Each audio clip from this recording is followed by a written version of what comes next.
Hello बच्चों, आइए प्रश्न को पढ़ते हैं। कथनों को सत्य या असत्य में व्यक्त कीजिए।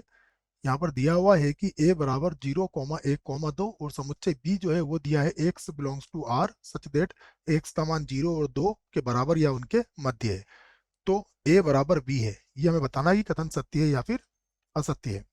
प्रश्न को हल करने से पहले हम लिख लेते हैं प्रश्न के लिए मुख्य उदाहरण, जिसकी सहायता से इस प्रश्न को हल किया जाएगा। तो मुख्य अवधारणा, मुख्य अवधारणा में हम प्रश्न को किस प्रकार हल करेंगे इस बात पर चर्चा करते हैं, और उससे संबंधित यदि सूत्र होता है तो उसे भी लिखते हैं। तो यहाँ पर हम समान समुच्चय को परिभाषित करेंगे।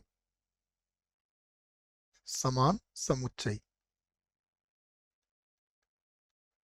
समान समुच्चय को हम इस प्रकार लिखेंगे बच्चों, या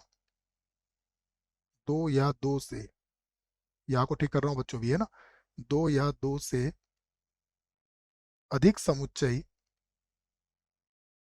दो या दो से अधिक समुच्चय, समुच्चय समान समुच्चय होंगे। समान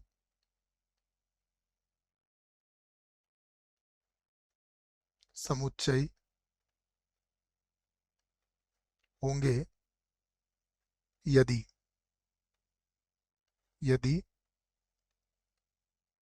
एक बार इसको मिटा लेते हैं बच्चों, ठीक है, या होंगे यदि उनके उनके अवयव अवयव समान हो, समान हो तथा अवयवों की संख्या, अवयवों की संख्या भी समान हो, भी समान हो। ये होते हैं समान समुच्चय। अब करते हैं प्रश्न को हल। देखिए यहाँ से,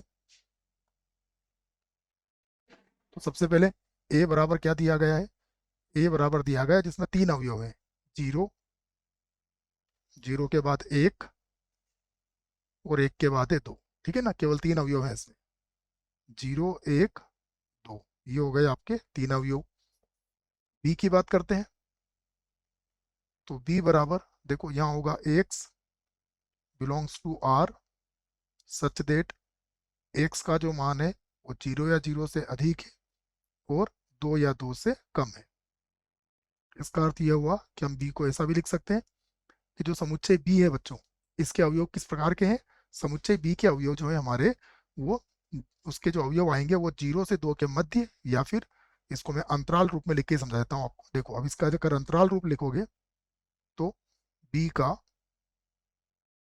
अंतराल रूप,